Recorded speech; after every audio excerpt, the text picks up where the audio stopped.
안녕하세요, 원쌤입니다. 오늘 들어가실 건 미용사 피부 문제 120 문제를 들어갈 건데요. 120 문제다 보니까 조금 길 수 있어요. 어디선가 봤던 문제들이 나올 수 있고요. 처음 보는 문제가 있을 수도 있어요. 그래서 같이 한번 풀어보시고요. 이 정도는 우리가 알고 가셔야 그래도 시험에 합격에 조금 더 가깝게 갈 수 있지 않을까 생각이 되고요. 같이 시작해 보도록 할게요. 우리나라의 피부 미용과 관련이 없는 것은? 조선시대에는 화장기 없는 깨끗한 피부가 선호되었다. 맞아요. 단군 신화에서는 미백을 위해 쑥과 마늘을 사용하였다는 기록이 있다. 맞고요. 삼국시대에는 박가분이 제조 판매되었다. 박가분은 일제강점기가 끝나고 나서 판매가 되었죠. 그러니까 현대예요, 현대. 근대 시대라고 보시면 됩니다. 네 번째, 영국일치 사상으로 인한 신체를 깨끗이 하기 위한 목욕이 성행하였다. 맞아요. 그래서 정답은 3번. 피부 미용을 설명한 내용으로 틀린 것은? 피부와 관련된 과학적 지식을 습득해야 올바른 피부 미용을 할 수 있다. 네. 피부 외관만을 가꾸는 학문이다. No. 피부의 안쪽까지, 건강까지 챙겨주는 학문이죠. 세 번째, 에스테틱 코스메틱이라고 불린다. 네. 피부 내 신진대사와 관련이 있다. 네. 민감성 피부의 모세혈관 확장을 위한 관리 방법이 아닌 것. 첫 번째, 심하게 민감하면 림프 테크닉을 행한다. 네. 적외선 램프로 제품의 흡수를 돕는다. 자, 민감하다 보니까 적외선 램프의 열이 좀 자극이 될 수 있어요. 그래서 요거는 안 하시는 게 좋은 거. 그래서 정답이 2번이 될 수 있을 것 같고요. 각질 제거제는 자극이 적은 효소를 사용한다. 네. 제품의 흡수 시 손바닥으로 가볍게 눌러 침투를 돕는다. 맞습니다. 눈 밑에 볼록한 주머니에 대한 설명과 관리 방법으로 틀린 거. 여기 요거죠, 요거. 체액의 정체, 즉 체액의 불균형 현상에 의해 발생한다.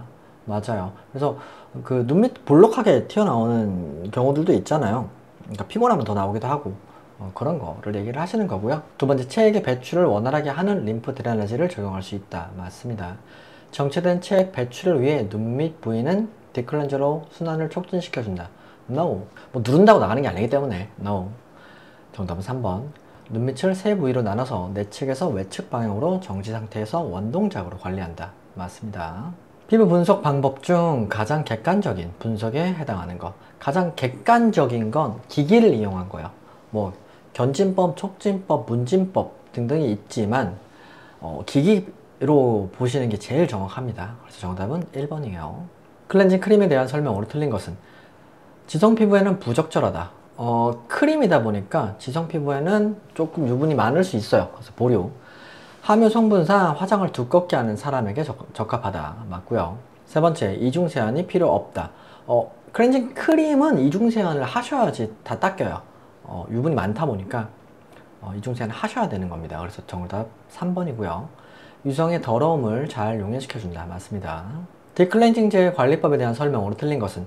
효소 제품 도포 시 눈을 제외하고 도포해야 한다. 네. 아주 민감한 피부라도 피부 청결을 위해서 디클렌징 단계를 무조건 실시해야 된다. 무조건 실시하면 안 되죠. 아주 민감한 피부면 안 하시는 게 좋고요. 그리고 효소를 자극이 좀 적은 애들을 쓰시는 게 좋습니다. 세 번째, 고마지 타입의 경우 민감한 피부는 문지르지 않고 그대로 닦아낼 수도 있다. 네. 스크럽제는 알갱이가 눈에 들어가지 않도록 주의해서 사용해야 한다. 네. 정답은 2번. 스포에 대한 설명 중 가장 거리가 먼 것은? 스포에 사용되는 타월은 항상 삶아서 사용하는 것이 좋다.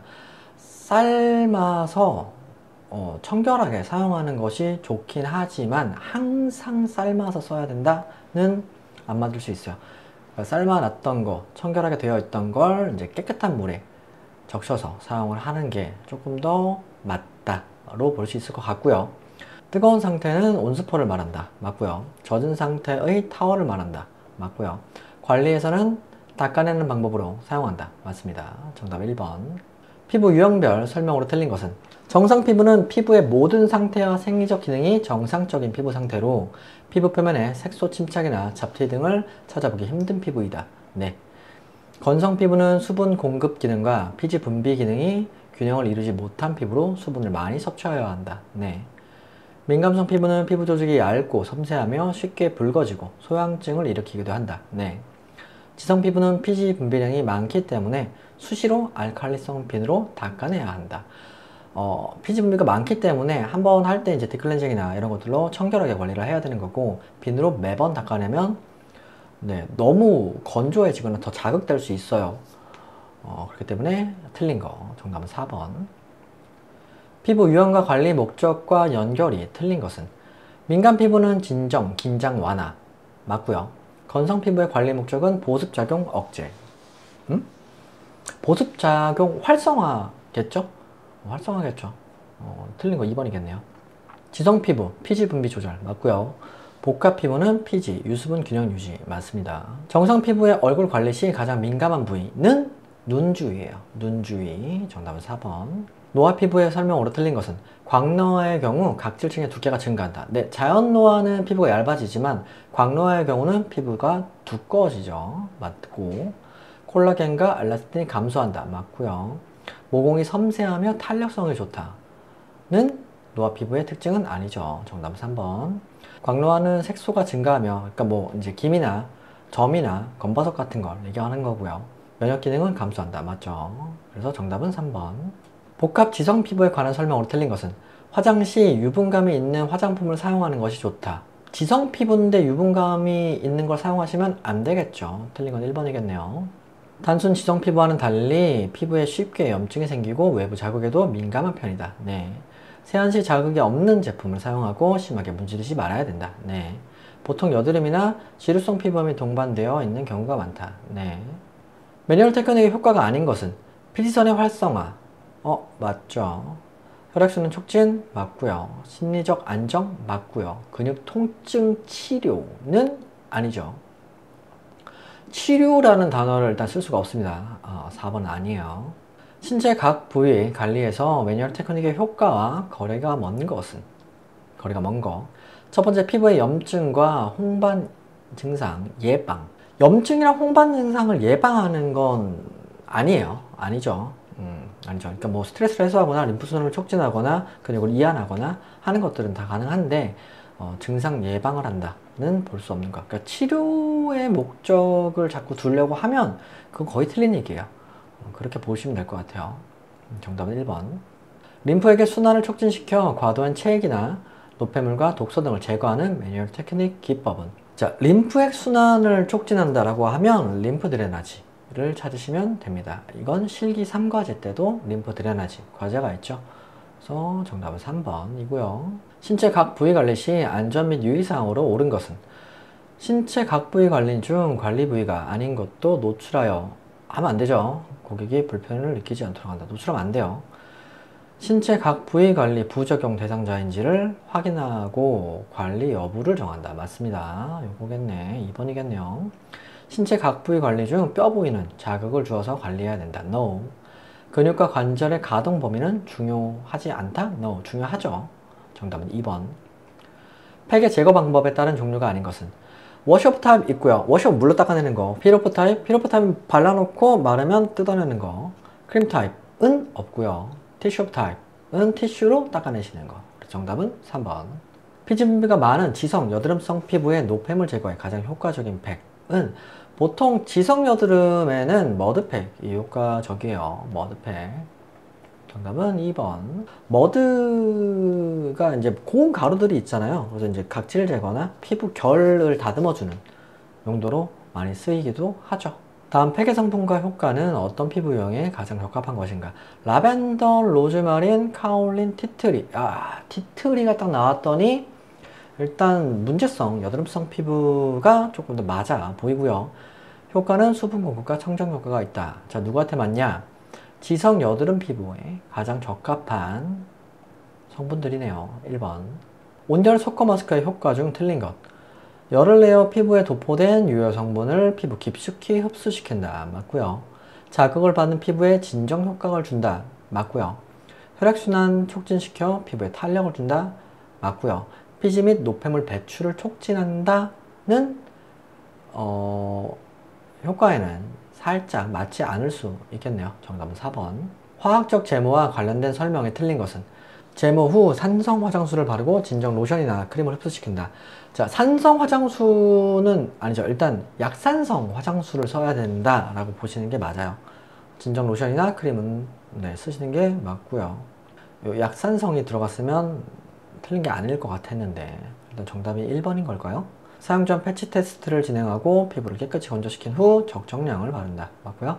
화학 성분이 털을 연화시켜 모간 부분의 털을 제거하는 방법이다. 네. 제품 도포 후 일정 시간 5분에서 10분이 지나면 면 제모제와 털을 냉수로 씻어낸다. 맞습니다. 정답 1번이겠네요. 일시적 제모에 사용하지 않는 거.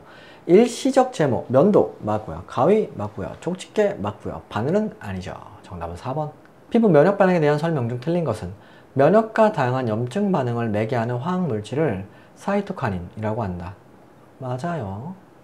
각질 형성 세포는 외부의 항원을 탐식하여 처리하는 중요한 세포이다. 각질 형성 세포는 각질을 만드는 애들이죠. 이건 아닌 거. 정답은 2번이겠네요. 피부에 랑게란스 세포, 대식세포, 조직구 등 다양한 면역세포가 존재한다. 네. 피부는 다양한 면역 반응을 일어나는 면역기관의 하나이다. 네. 갑상선 기능과 관련이 있으며 모세혈관 기능을 정상화하는 것은 요오드예요. 되게 옛날에 많이 나왔던 문제인데 이것도 섞여 있네요. 정답은 1번. 피부 내 멜라닌 형성세포의 주요한 기능은 멜라닌 형성이고요. 그 멜라닌은 보호의 기능을 하고 있어요. 정답은 3번. 피지선과 한선에서 나온 분비물이 피부에 윤기를 주어서 건강과 아름다움을 지니게 해주는 피부의 생리작용은? 이거 뭐죠? 분비작용. 모든 인간은 피지가 나와요. 근데 많이 나오느냐 적게 나오느냐 차이죠. 1번입니다. 화장품의 피부 흡수에 대한 설명으로 옳은 것은 세포 간질에 녹아 흡수되는 경로가 가장 중요한 흡수 경로이다. 네, 맞아요. 이거는 공통 문제라서 피부, 헤어, 메이크업, 네일에 다 같이 똑같이 나오는 문제인 것 같아요. 정답 1번이에요. 피지선이나 모낭을 통한 흡수는 시간이 지나면서 점차 증가하게 된다. 점차 감소하고요.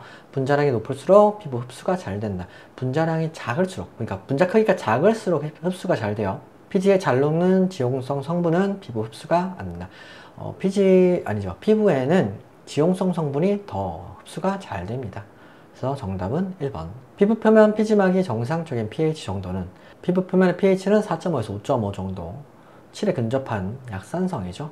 그래서 정답은 3번이고요. 기미 유형이 아닌 것. 피하 조직형 기미. 기미는 겉에 있어요. 표피 밖에 있지 피하 조직에 있진 않습니다. 1번 아니에요. 혼합형 있을 수 있고 진피형 있고 표피형이 있어요. 혼합형은 진피랑 표피랑 같이 있는 애들. 다 있을 수 있는 거. 그래서 정답은 1번. 표피의 각하 이상 증상으로 거친 살결이라고 불리며 비늘 같은 인설이 축적된 상태의 피부병은 지루성 피부염입니다. 지루성 피부염이에요. 정답은 3번. 항산화성 비타민으로 불리는 지용성 비타민. 지용성 비타민 중에 항산화를 가지고 있는 대표적인 애는 비타민 E입니다. 1번이에요. 지방 분해 요소는 지방 분해 몸속에서 뭐가 하죠? 리파제가 합니다. 리파제 2번이에요. 지방을 지방산이랑 글리세롤로 분비를 하죠. 분해를 하죠. 네, 그래서 2번이에요. 적외선은 특징이 아닌 거. 적외선 붉은색 빛이죠. 림프순환을 촉진한다. 맞고요. 피부를 차갑게 식힌다는 아니에요. 장파장이라서 피부 속 깊은 곳까지 열을 전달을 할 수 있는 게 이 적외선 특징이고요. 혈액순환을 촉진하고요. 발안을 촉진한다. 네. 무결광선이면서 살균作用이 있다. 까지 봤으면 일단 UV겠죠. 근데 비타민 D를 형성한다 했더니 UVB가 확실하게 생각이 되는데 UVB라고는 안 써있고 자외선이라고 되어 있네요. 정답은 3번. 강한 자외선에 노출될 때 생길 수 있는 현상과 가장 거리가 먼 거. 강한 자외선에 노출이 되면 홍반 반응이 나타날 수 있고요. 색소 침착도 나타날 수 있고요. 아토피 피부염은 자외선과 상관이 없고요. 비타민 D 합성도 할 수 있죠. 정답은 3번. 자외선에 의한 피부 반응이 아닌 것은 색소 침착 있을 수 있고요. 아토피 아니고요. 이거 똑같은 문제 아니에요? 광노화 있을 수 있고요. 홍반 있을 수 있죠. 정답은 2번. 골격계의 기능이 아닌 거. 열 생산 기능 없어요. 열 생산은 보통 피부 겉에 피부나 아니면 근육들이 열 생산을 하죠. 지지 기능 하고요. 보호 기능 하고요. 저장 기능 있죠. 정답은 1번. 뇌 척수를 보호하는 뼈가 아닌 거. 뇌랑 척수를 보호하는 뼈. 흉골은 여기 아니에요? 흉골. 가슴 부위 뼈잖아요. 가슴 부위 뼈는 뇌 척수를 보호하는 뼈가 아니죠. 척추 맞고요. 측두골 관절뼈 맞고요. 두정골 여기 거 맞고요. 그래서 정답은 1번. 40번 머리뼈에 해당하지 않는 거. 마루뼈, 일단 뼈 띄워드릴게요. 뼈 띄워드릴 건데, 관자뼈는 얼굴뼈로 들어가요. 그러니까 머리뼈랑 요 앞에 있는 얼굴뼈가 다르거든요. 관자뼈는, 여기 옆에 있는 거, 관자뼈는 얼굴뼈로 들어갑니다. 그래서 정답은 4번이에요. 늑골에 대한 설명으로 가장 적합한 거. 늑골은 뭐냐면 가슴뼈, 흉곽뼈를 얘기를 하는 거고요. 흉곽대의 쇄골과 견갑골이다. 늑골은 갈비뼈 그냥 얘기하시는 거거든요. 패스. 늑연골에 의해 흉골에 직접 연결되어 있다. 네, 맞아요. 맞아요. 이게 맞는 얘기. 두 팔을 지지하고 보호한다. 내부 장기를 보호하고 있죠. 12쌍으로 척추를 구성한다. 척추뼈 얘기하는 거네요. No. 정답 2번. 저작근 중 내측 익돌근의 작용으로 가장 적합한 거. 하악골을 끌어올리는 게 맞는데, 내측 익돌근 안에 있는 거, 하악골을 이렇게 올려주는 역할을 하는데, 쭉 써드리긴 할 거고 그림도 띄워드릴게요. 근데 이거를 외우세요 라고 제가 감히 얘기를 못 드리겠어요. 왜냐면 이게 뼈만 해도 206개를 외워야 되는데 제가 보류. 정답 1번. 복부근의 설명 중 옳은 것은? 배부분 근육이죠. 배고등근은 중간중간 건획이 존재하여 복근을 만들 수 있으며 척추를 굽힘하는 운동에 관여한다. 배고등근은요, 중간중간 건획에 있어서 복근을 형성하고 척추를 굽히는 운동을 하는데 관여를 하는 게 맞고요. 복사근은 복부의 가장 안쪽에 있는 근육은 아니고 옆에 있어요. 옆에서 복부를 압박하는 역할을 하고요. 배가로근은 몸통을 둘리거나 옆으로 굽히는 역할을 하지만 주로 복부를 압박하는 역할을 합니다. 그리고 복사근, 이것도 똑같은 거예요. 뱃속 빗근이랑 복사근 똑같은 건데 복압을 높이는 데 기여하지만 뱃속 빗근은 복사근이 아니고 복사근이랑 다른 근육이에요. 정답은 1번. 중추신경계의 구성으로 옳은 것은? 중추신경은 뇌랑 척수로 구성되어 있어요. 이건 크게 더 볼 필요는 없고 뇌랑 척수로 구성되어 있습니다. 다음 보기에 해당하는 거. 제7내신경. 이게요. 신경 이거 외우시려면 12개 외우셔야 되거든요. 근데 이제 12개 다 일단 보세요. 보세요. 보시는 게 좋을 것 같아요. 신경 번호를 그래도 잠깐 제가 읽어드리고 갈게요. 1번 후각신경, 2번 시신경, 3번째 동안신경, 4번째 도르래신경, 5번째 3차신경, 6번째 외전신경, 7번째 안면신경, 8번째 전정신경, 9번째 설인신경, 10번째 미주신경, 11번째 부신경, 12번째 설하신경으로 구성되어 있고요. 지금 얘네가 얘기하는 건 7번째 안면신경에 대해서 물어보는 거네요. 그래서 정답은 1번이고요. 뇌에서 배뇨 억제 중추가 있는 곳으로 나열된 것으로 옳은 거. 배뇨 억제 중추는 어디냐면 뇌교랑 시상하부에 있습니다. 네, 이래서 제가 하지 말라고 하는 거예요. 외우지 말라고 하는 거야. 이래서 정답 3번이에요. 조직을 돌아 산소가 부족한 혈액을 처음 받아들이는 곳은 우심방이죠. 우심방. 정답은 2번. 자주 물어보는데 심장이 이렇게 있으면 이제 우심방으로 피가 들어왔다가 우심실에 갔다가 다시 빵 쏴주고 하는 거. 그래서 폐순환이랑 체순환으로 나뉠 수가 있어요. 폐순환은 우심방, 우심실, 폐에 갔다가 돌아오는 거 라고 보면 되고요. 체순환은 좌심방에서 대동맥 갔다가 다시 우심방으로 돌아오는 거 라고 보시면 될 것 같아요. 대장에 대한 설명으로 틀린 것은? 수분을 흡수하고 효소에 의한 소화는 일어나지 않는다.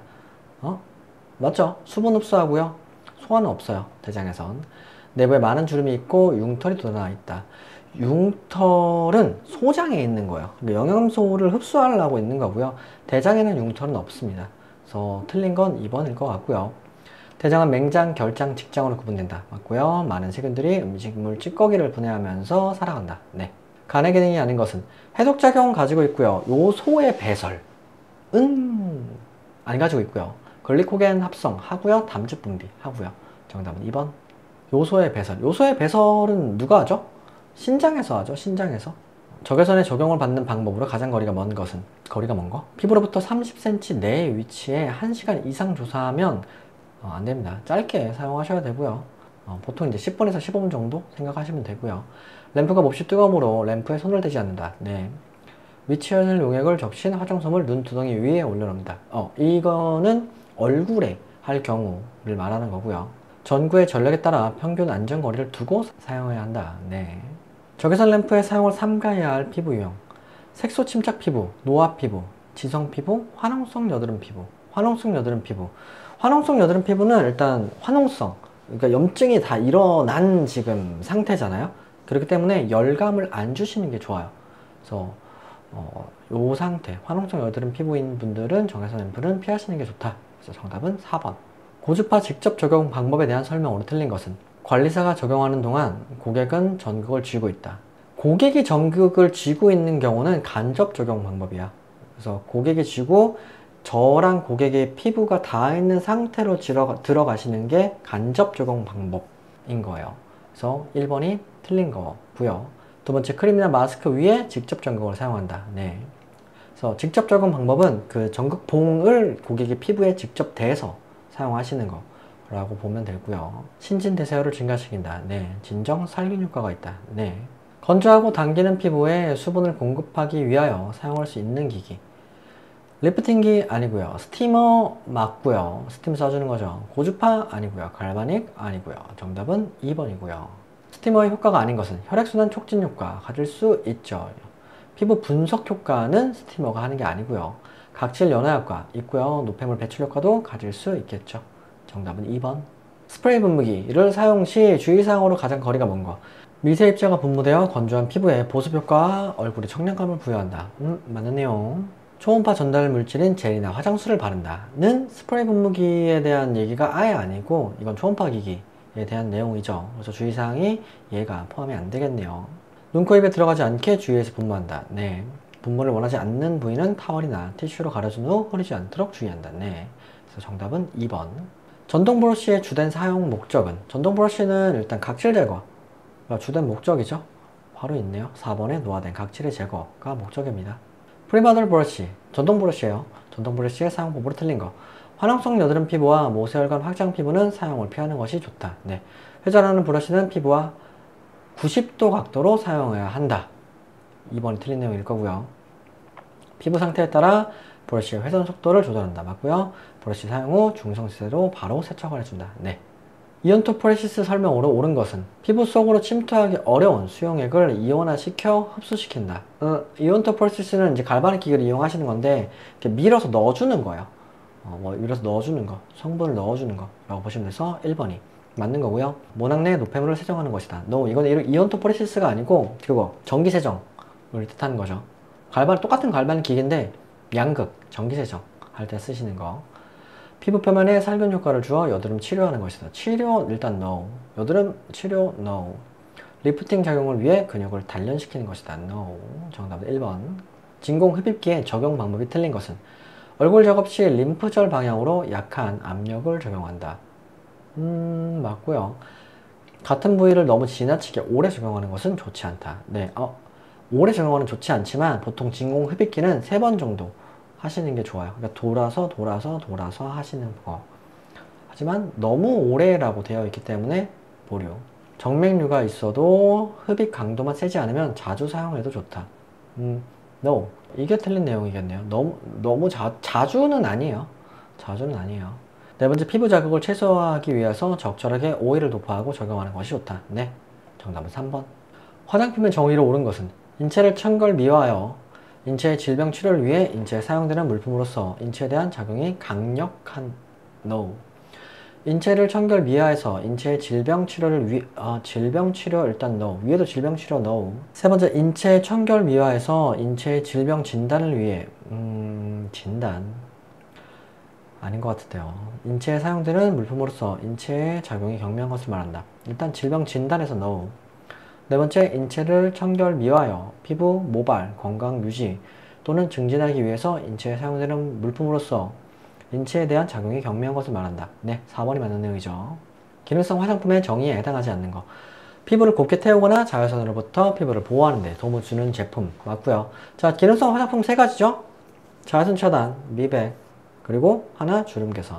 그 3개 아닌 게 세 번째 보시면 피부, 모발 건강 유지 또는 증진하는 제품은 기능성 화장품에 포함되지 않습니다. 화장품에서 요구되는 4제 품질 특성의 설명으로 옳은 것은 자, 안전성, 일단 안전한 거예요. 독성이 없는가를 뜻하는 거고요. 보습성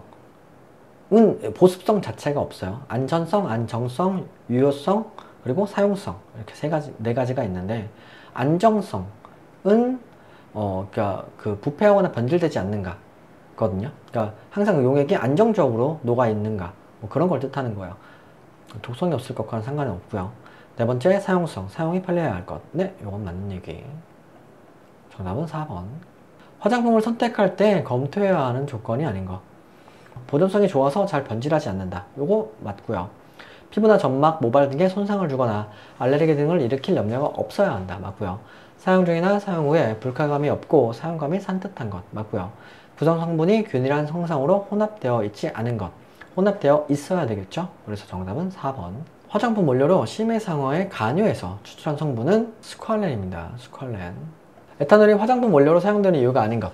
에탄올은 유기용매로서 물에 녹지 않는 비극성 물질을 녹이는 성질이 있다. 그래서 안 쓰는 거예요. 탈수 성질이 있어 건조 목적이 있다. 그래서 안 쓰는 거고요.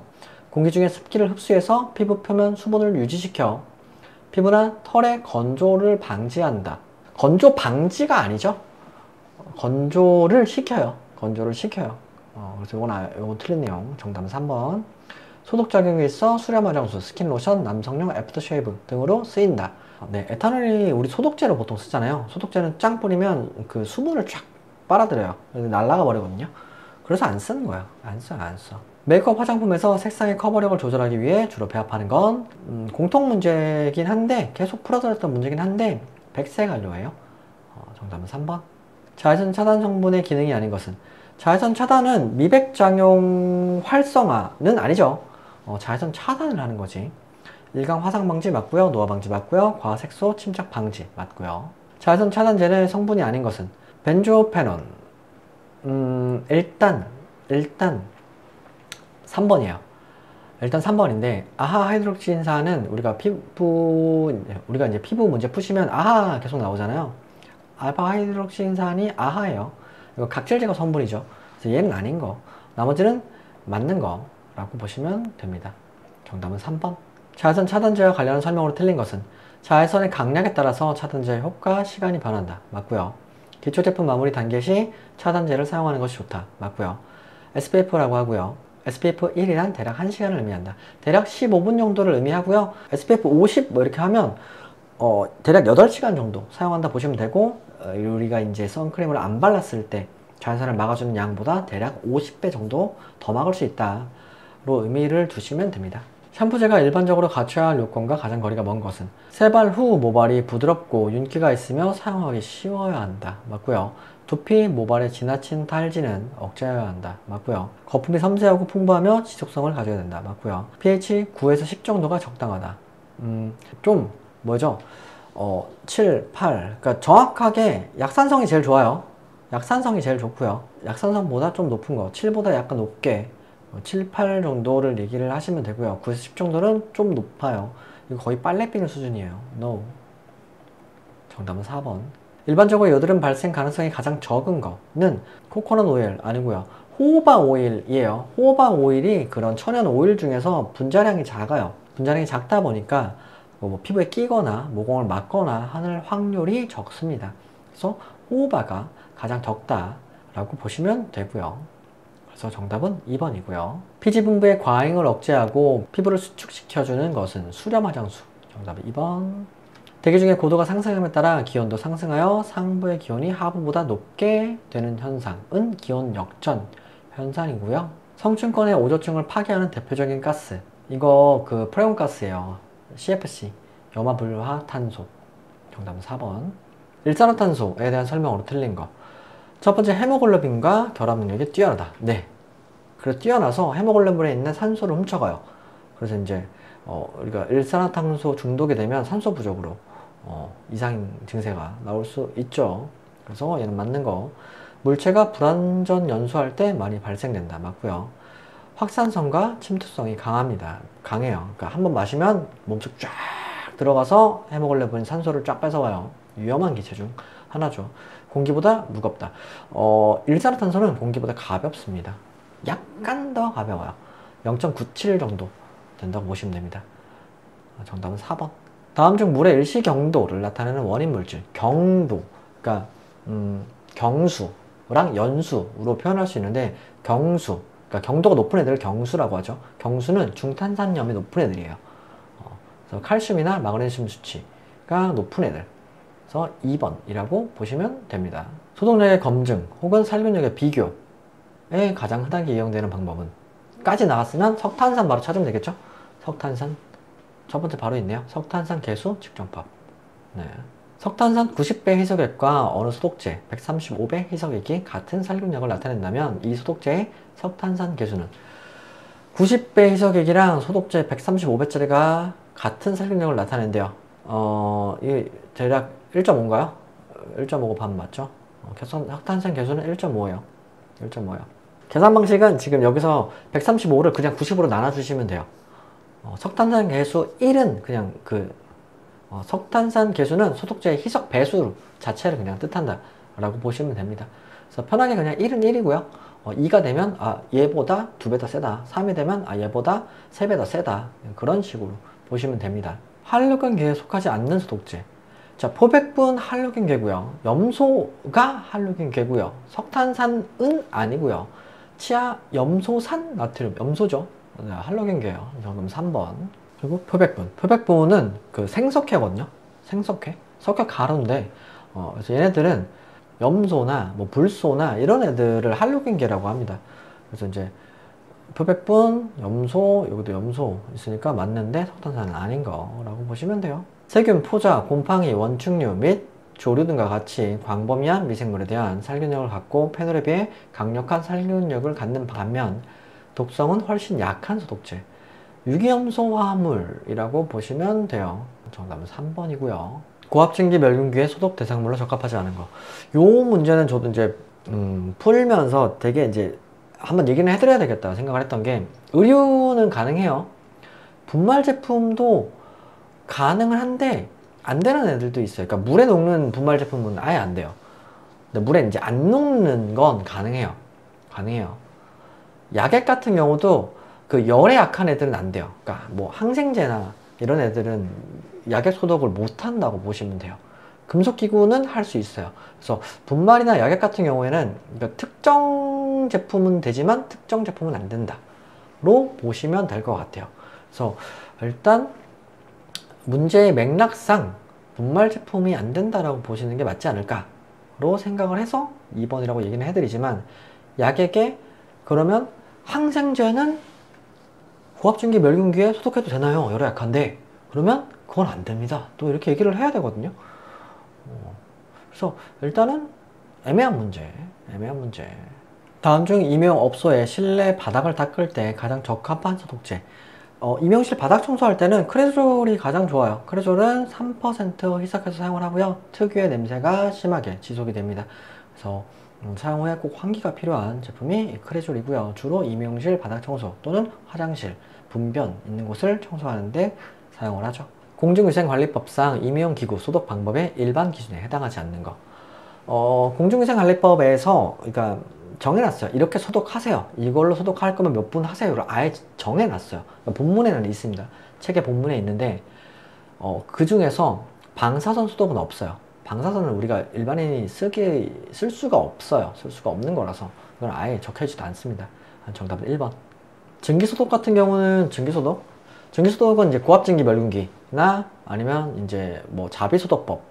증기소독 같은 경우에는 100도씨 이상의 습한 열에 20분 이상 쐬어주세요 라고 아예 적혀 있고요. 크레졸 같은 경우도 크레졸 3%에 물 96%를 섞어서 10분 이상 담가두세요 라고 아예 써 있어요. 그래서 자외선 소독 같은 경우도 1제곱cm당 85마이크로와트 이상을 20분간 쐬어주세요 라고 아예 적혀서 나옵니다. 그래서 요거는 알아두셔야 되는 거라고 보시면 될 것 같아요. 다음 중 투베르쿨린 반응이 양성인 경우. 투베르쿨린은 자주 나오죠. 결핵이에요. 결핵. 양성 판정 떴으면 결핵인 거예요. 투베르쿨린 검사를 하면 결핵 검사라는 거라고 보시면 될 것 같아요. 세균성 식중독의 특성이 아닌 거. 감염병보다 잠복기가 길다. 세균성 식중독은 잠복기가 짧아요. 거기다 독소형 식중독은 더 짧아요. 일반적으로 짧습니다. 정답은 1번이고요. 다량의 균에 의해 발생한다. 맞고요. 수인성 전파는 드물다. 맞고요. 수인성은 물 먹어서 걸리는 거예요. 물에 식중독, 물 먹고 식중독 걸렸다는 사람 없잖아요. 드물고요. 2차 감염률이 낮아요. 세균성 식중독은 내가 먹어서 내가 걸린 거. 근데 이걸 다 같이 먹었으면 이제 다 걸리겠죠. 2차 감염률은 낮다. 2차 감염은 없다고 보시면 되죠. 내가 식중독이 걸렸어. 근데 너한테 식중독을 내가 옮겨줄 거야. 그래서 와 이렇게 한다고 해서 그 사람이 걸리진 않죠. 2차 감염이 없어요. 내가 식중독 걸렸던 음식을 꺼내서 주면 그 사람이 먹으면 걸리겠지만 뭐 그럴 일은 없고 그런 건 아니에요. 그래서 정답은 1번. 감염병 유행 조건에 해당하지 않는 거. 감염 경로 유행 조건? 감염 경로, 감염원, 감수성 숙주. 감수성이 뭐냐면 감수성이 높은, 그러니까 그 감염병의 감수성이 높은 분들은 감염병이 씩 지나가면 탁 걸려요. 그러니까 그 감수성 높은 거거든요. 감수성 숙주가 필요하죠. 예방인자는 유행 조건이랑 안 맞죠. 예방인자가 있으면 덜 걸리니까 안 맞는 거. 감염병 예방 및 관리에 관한 법률상 즉시 신고해야 하는 감염병이 아닌 거. 자, 즉시 신고해야 되는 거는 1급 애들이에요. 1급 애들이고요. 2급이나 3급은 24시간 안에 신고를 하시면 되고요. 4급 같은 경우에는 이제 감시 활동을 하는 애들인데, 일단 두창 디프테리아, 사스는 1급에 포함되어 있어요. 그래서 즉시 신고를 해야 되는 감염병이고요. 말라리아 같은 경우는 지금 3급에 포함되어 있거든요. 그래서 걸리면 24시간 이내에 신고해야 되는 거라고 보시면 됩니다. 그래서 정답은 4번이고요. 다음 감염병 중 감수성 지수가 가장 큰 거. 홍역은 옆에 누가 홍역 걸렸잖아요. 지나가다 안녕 하면 같이 걸릴 수도 있는 게 홍역. 되게 높은 애들 중에 하나입니다. 정답은 4번. 임용업소에서 공기 중 비말 전염으로 가장 쉽게 전파될 수 있는 감염병. 그러니까 말하면서 나오는 것들로 걸릴 수 있는 거. 인플루엔자죠. 지금 인플루엔자 A 되게 유행하고 있죠. 되게 아파요. 저 걸렸었는데 야 이렇게 열나다 나 익는 거 아니야 할 정도 열이 많이 나더라고요. A형 이번에 처음 걸려봤는데 와 자다가 제가 뜨거워서 깰 정도로 열이 나더라고요. 조심하세요. 다들 진짜 감기 독감 조심하세요. 정답 2번입니다. 미생물의 증식을 억제하는 영양의 고갈과 건조 등의 불리한 환경 속에서 생존하기 위해서 세균이 생성하는 거. 조금 전에 얘기했지만 아포, 포자, 아포 또는 포자라고 하거든요. 아포나 포자를 형성해서 이런 고갈이나 건조 등의 환경에서 살아남기 위해서 이제 껍데기를 갖고 있는 애들이라고 보시면 돼요. 정답은 3번. 환자 및 병원체 보유자와 직접 또는 간접 접촉을 통해서 균에 오염된 식품, 바퀴벌레, 파리 등을 매개로 하는 경구 감염으로 전파되는 거. 이질이네요. 이질이겠네요. 오염된 물, 파리 등등이 옮길 수 있는 거. 그래서 정답은 1번. 비형 감염은 보통 피 아니면 이제 타액으로 감염이 되고요. 결핵 같은 경우는 이제 그 비말 감염이 된다고 보시면 되고요. 파상풍은 어디서 걸릴지 몰라요. 상처, 그러니까 이런 뭐 어디 있을지도 몰라요. 얘네들은 아포 있는 애들이라서. 그러니까 지나가다가 나뭇가지 찔렸는데 하필 거기 파상풍 균이 있었어. 근데 찔렸어. 그럼 파상풍 걸림. 뭐 이런 거예요. 일단 여기서 경구 감염에 바퀴벌레 파리가 옮긴다 라고 하면 이질. 정답은 1번. 윈슬로우가 정의한 공중보건학의 학습 내용에 포함되는 것으로만 구성된 거. 뭐가 포함됐을까? 환경위생 향상 포함되어 있고요. 개인위생교육 포함되어 있고요. 질병 예방 포함되어 있고요. 생명 연장 포함되어 있어요. 정답은 1번인데 자 밑에가 왜 아니냐면 전염병 치료는 아니에요. 질병의 치료도 아니에요. 지금 질병 치료 여기 또 써있죠. 아니죠. 그리고 사후 처치도 아니에요. 그러니까 예방과 생명 연장과 교육해서 지금 이제 전체적인 이런 삶의 아니지 보건의 질을 향상시키는 거지 이걸 치료하고 처치하고는 아니라고 보시면 됩니다. 그래서 정답은 1번. 보건행정의 특성과 거리가 먼 것은 과학성, 기술성, 조장성, 교육성, 독립성, 독창성은 아니죠. 자, 독립적이지 않아요. 보건행정은 이게 이제 되게 두루두루 넓게 포함되어 있어요. 그래서 독립적이다. 그리고 독창적이면 안 돼요. 보건행정은. 정답은 3번이라고 보시면 되고요. 보통 이제 공공의 이익이나 협력과 조화를 통해서 이루어지죠. 보건 지표와 그 설명의 연결이 잘못된 거. 자, 비례 사망자 수는 총 사망자 수에 대한 50세 이상의 사망자 수의 100분의 1을 나타내는 것이다. 맞아요. 일반 출생률은 15살에서 49세까지 한 명의 여자당 낳은 아이의 수이다. 맞고요. A 인덱스가 1에 가까울수록 건강 수준이 낮다라는 것을 나타낸다. 1에 가까울수록 높다라는 것을 의미를 합니다. 정답은 3번이 될 것 같고요. 네 번째, 조사 확률은 보통 사망률이라고 하며 인구 1000명당 연간 발생 사망 지수로 표시하는 것이다. 네. 인구 구성 중 14세 이하, 이하가 65세 이상 인구의 2배 정도. 2배 정도. 2배 정도라고 했더니 일단 피라미드형은 아니겠네요. 출생률과 사망률이 모두 낮은 형. 2배 이상이다. 그럼 피라미드고요. 2배 정도다. 그럼 끝이 이렇게 들어가요. 이렇게 들어가요. 그렇죠? 이렇게 들어가죠. 그럼 뭐예요? 종형. 그래서 2배 미만이 되면 항아리형이 되겠죠? 종형 같은 경우엔 인구 정지형이라고 하고 현재 이제 유지되고 있는 이상형이라고도 합니다. 정답은 3번이에요. 인구의 사회 증가를 나타내는 것으로 옳은 것은, 인구의 사회 증가를 하려면 전입된 인구 빼기 전출 나간 인구를 계산하시면 돼요. 정답은 3번 전입 인구 빼기 전출 인구. 요건 사회 증가. 근데 자연 증가는 또 달라요. 출생 인구 빼기 사망 인구. 그건 자연 증가. 그렇게 보시면 됩니다. 우리나라 건강보험제도의 성격으로 가장 적합한 것. 첫 번째, 의료비 과중 부담을 경감하는 제도다. 맞아요. 우리가 병원비를 저렴하게 지금 이용할 수 있는 이유는 건강보험 때문이죠. 그래서 미국 같은 경우는 건강보험 안 드신 분들은 병원 한번 가면 몇 천씩 나오는 경우들이 생기잖아요. 그래서 그런 것들을 방지한 거라고 보시면 됩니다. 정답은 1번. 공중위생 영업소의 위생 서비스 평가 계획을 수립하는 자. 누가 수립하죠? 시도지사. 서비스 평가 계획을 수립하는 건 시도지사고요. 근데 이제 그 어떤 위생 서비스 자체를 규정하고 수립하는 건 이제 보건복지부 장관인 거예요. 근데 얘는 이제 평가 계획이기 때문에 시도지사라고 보시면 됩니다.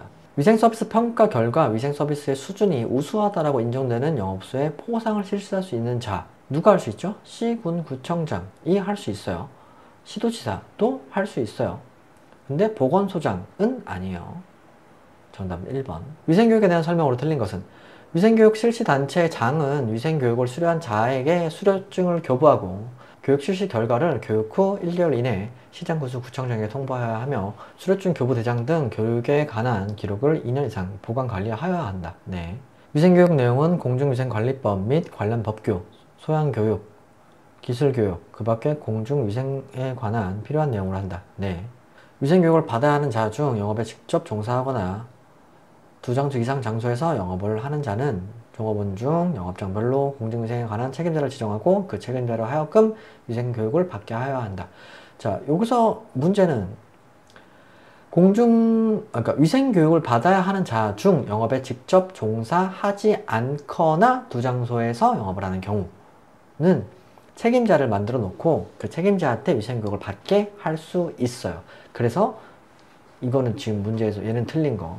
왜? 직접 종사하거나가 아니라 직접 종사를 안 하거나 2장소 이상에서 할 경우로 보시는 거라서 정답은 3번이고요. 네 번째, 위생교육 대상자 중 보건복지부 장관이 고시하는 섬이나 벽지 지역에서 영업을 하고 있거나 하려는 자에 대해서 법령에 따른 교육교재를 배부하여 이를 익히고 활용하도록 함으로써 교육에 가름할 수 있다. 네, 교육 대신 가름 처리가 가능하죠. 그래서 정답은 3번. 공중위생감시원의 자격으로 옳지 않은 것. 첫 번째, 위생사 이상의 자격증이 있는 사람은 할 수 있고요. 고등교육법에 따른 대학에서 화학, 화공과, 환경공학 또는 위생학 분야를 전공하고 졸업한 사람 할 수 있고요. 6개월 이상의 공중위생 행정에 종사한 경력 있는 사람은 못하고요. 외국에서 환경기사 면허를 받은 사람은 할 수 있고요. 공중위생감시원은 까다롭습니다. 정답은 3번. 명예공중위생감시원의 위촉 대상자가 아닌 자. 아까 거랑 다른 거. 자, 공중위생감시원이랑 명예공중위생감시원은 달라요. 명예공중위생감시원은 그러니까 그 소비자 단체장이 추천하는 직원 가능해요. 공중위생 관련 협회장이 추천하는 직원 가능하고요. 공중위생에 관한 지식과 관심 있는 자도 가능하죠. 근데 3년 이상 공중위생 행정에 종사한 경력 있는 공무원은 이거는 상관없어요. 이건 아닌 거. 이건 아닌 거.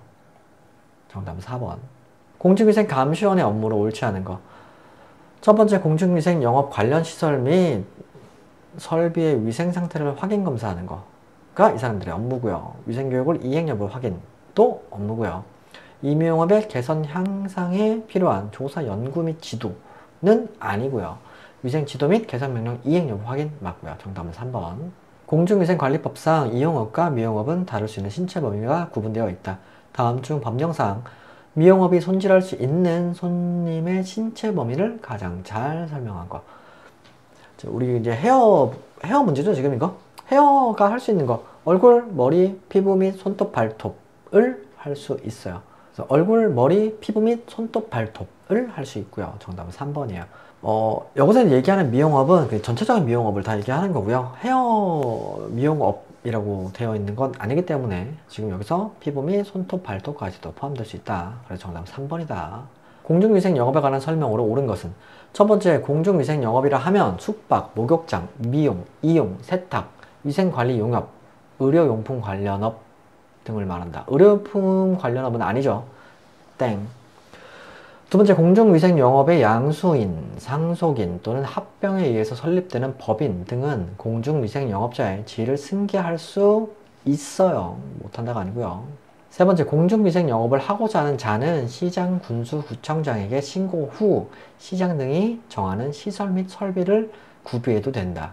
무슨 소리야? 구비를 다 해놓고 시설을 해놓고 나서 신고를 하시는 거예요. 아니죠. 네 번째, 공중위생 영업을 위한 설비와 시설은 물론 신고의 방법 및 절차는 보건복지부 령으로 정한다. 네, 맞아요. 정답은 4번이겠네요. 개인 또는 법인의 대리인, 사용인, 기타 종업원이 그 개인 업무에 관하여 벌칙에 해당하는 위반행위를 할 때 행위자를 벌하는 것 외에 그 개인에 대해서도 동조의 벌금형을 과할 수 있는 제도는 양벌규정입니다. 양벌규정 1번이에요.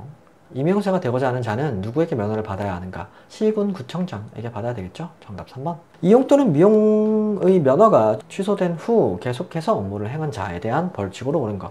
면허가 취소된 후에 업무를 계속 행한 자는 300만원 이하의 벌금에 처합니다. 300만원 이하의 벌금에 처하는 다른 항목들은 뭐가 있냐면 면허증을 빌려주거나 알선하거나 빌려받거나 하신 분들도 300만원 이하의 벌금에 같이 포함이 되어 있어요. 그리고 면허를 받지 않고 이용 또는 미용업을 개설하거나 그 업무에 종사한 사람도 300만원 이하의 벌금에 처해집니다. 그래서 정답은 1번. 임용사가 면허 정지 처분을 받고도 정지 이견 중 업무를 한 경우 1차 위반 시 행정처분 기준은 면허 취소예요. 이거 큰 거요. 정지인데 업무를 한 거잖아. 일을 한 거잖아. 그럼 정지 뒤에 바로 취소. 바로 취소예요. 임용 영업자가 변경신고를 해야 하는 것을 북에서 모두 고른 것은 변경신고, 영업장 주소 변경신고 해야 되고요. 신고한 영업소의 면적의 3분의 1 이상이 증감했을 때는 하셔야 되고요. 종사자의 변동사항은 상관이 없고요. 영업자의 재산 변동사항도 상관이 없고요. 정답은 기억, 니은. 그래서 4번이겠네요. 공중위생 영업자는 공중위생 영업을 폐업한 날로부터 며칠 이내 신고해야 하는가? 20일 안에 신고하시면 됩니다. 20일. 정답은 1번. 임의용 영업소 폐쇄 명령을 받고도 계속 영업을 할 때 관계 공무원이 조치할 수 있는 사항이 아닌 거. 첫 번째, 임의용 면허증을 부착할 수 없게 하는 봉인. 무슨 소리야? 면허증을 부착할 수 없게 하는 봉인을, 이건 아닌 거. 이건 아닌 거요. 자, 다른 건 할 수 있는 거겠죠. 해당 영업소에 간판 및 영업 표지물을 제거할 수 있고요. 해당 영업소가 위반한 영업소임을 알리는 게시물을 부착할 수 있고요. 영업을 위하여 필수 불가결한 기구 또는 시설물을 사용할 수 없게 하는 봉인을 할 수 있습니다. 근데 와서 뜯거나 이거 제 기구들을 가지고 나가거나 그런 건 못해요. 영업소 이외의 장소라고 하더라도 임의용 업무를 행할 수 있는 경우가 있죠. 어떨 때 할 수 있냐면 학교 등 단체 인원의 대상으로 하는 경우는 못하고요. 영업상 특별한 서비스가 필요한 경우도 안 되고요. 혼례에 참석하는 자에 대해서 그 의식 직전에 행하는 경우는 가능하고요. 일반 가정에서 초청해 있는 경우는 안 되고요. 그러니까 촬영 등의 특별한 상황이 있을 때 그 직전에 행하는 건 가능해요. 혼례도 가능해요. 또는 영업소에 나오지 못할 정도의 이제 어떤 사유가 있는 분들을 가서 해드리는 건 가능해요. 또는 봉사는 가능해요. 나머지는 안 되는 거. 정답은 3번. 임의용 업자가 준수해야 하는 위생관리 기준으로 거리가 먼 것은 첫 번째, 피부 미용을 위해서 약사법에 따른 의약품을 사용해서는 안 된다. 그럼요, 당연하죠. 영업소 내부에 개설자의 면허증 원본을 계셔야 한다. 맞고요. 발안실 안에는 온도계를 비치하고 주의사항을 게시하여야 한다. 발화실은 임용실에 있는 게 아니고 목욕장업을 하시는 분들한테 해당 사항이 있어요. 정답은 3번일 거고요. 네 번째, 영업장 안에 조도는 70록스 이상이 되도록 유지하여야 한다. 네. 임의영업을 하는 자가 지켜야 하는 사항으로 옳지 않은 거. 첫 번째, 이 미용사 면허증을 영업소 안에 게시하여야 한다. 맞고요. 의약품을 사용하여 화장과 피부 미용을 하지 않아야 한다. 맞고요. 이 미용 기구 중 소독을 한 기구와 소독을 아니한 기구는 각각 다른 용기에 넣어 보관한다. 맞고요. 일회용 면도란을 사용 후 정해진 소독 기준과 방법에 따라 소독하여 재사용하여야 한다. No. 일회용 면도란은 한 번 썼으면 버리시는 거. 그래서 정답은 4번. 임의용 영업소에서 소독한 기구와 소독하지 아니한 기구를 각각 다른 용기에 보관하지 않았을 때 1차 위반 행정처분 기준. 1차는 정지고요. 두 번째, 2차 받으면 5일, 3차 받으면 10일, 4차 받으면 영업장 폐쇄 처분을 받습니다. 이걸 다 외우라고 하기가 되게 어려워요. 그래서 그러니까 문제만 눈에 좀 익혀두시는 게 좋을 것 같아요. 정답은 2번. 공중위생 영업자가 관계공무원의 출입 검사를 거부하거나 기피하거나 방해한 때 1차 위반 행정처분 처분. 1차 위반 행정처분. 일단 이제 공무원이 오는데 내가 검사를 안 하고 막았어. 첫 번째 열흘이고요. 두 번째 20일, 세 번째 30일, 네 번째는 영업장 폐쇄 당합니다. 그래서 정답은 첫 번째 1차 위반이기 때문에 열흘. 정답은 1번. 다음 중 위법사항이 가장 무거운 벌칙에 해당하는 것은 면허정지 중에 영업을 할 경우 아니고요. 신고를 하지 않고 영업하는 경우가 제일 크거든요. 1년 이하의 징역 또는 1,000만 원 이하의 벌금에 처해집니다. 이게 일단 가장 크고요. 건전한 영업 질서를 위하여 공중위생 영업자가 준수해야 할 사항을 준수하지 않았을 경우는 6개월 이하의 징역 또는 500만 원 이하의 벌금에 처해지고요. 면허를 받지 않고 미용업을 개설한 경우는 300만 원 이하의 벌금을 처해집니다. 신고를 안 하고 하는 게 솔직히 제일 커요. 무신고자인 거죠. 정답은 2번입니다. 네, 여기까지고요. 좋습니다. 그래서 문제 풀어보니까 오타도 좀 있고, 지금 답 체크가 틀려 있는 것도 좀 있고, 좀 이제 보이네요. 혹시 이제 이 영상은 아마 이제 계속 이제 많은 분들이 봐주시겠지만, 책은 지금 1세 찍어냈던 거는 바로 이제 틀린 것들은 또 수정을 계속 하면서 지금 네, 다시 잡힐 거예요. 그래서 미리 1세로 혹시나 1세로 보고 계신 분들은 네, 네, 죄송합니다. 네, 1세 틀린 부분은 바로 수정해서 또 2세 때 빨리 수정해서 나갈 거고요. 네, 시험 보시는 분들은 네, 화이팅 하시고, 요즘 문제는 예전보다는 많이 어려워진 거는 맞는 것 같아요. 그러니까 전체적으로 국가고시들이 지금 CBT로 바뀌면서 난이도가 많이 올라가고 있거든요. 그래서 예전에 그 문단만 외워서 붙었잖아 라고 하셨던 시절이랑은 조금 다를 수 있습니다. 그래서 공부 좀 많이 하셔야 되고요. 다들 시험 잘 보시고 합격하시면 오셔서 꼭 자랑하시고 실기 영상도 참고하셔서 시험 보시는데 도움이 되셨으면 좋겠고요. 네, 좋습니다. 시험 화이팅 하시고 시험 잘 보시고 네, 항상 감사합니다.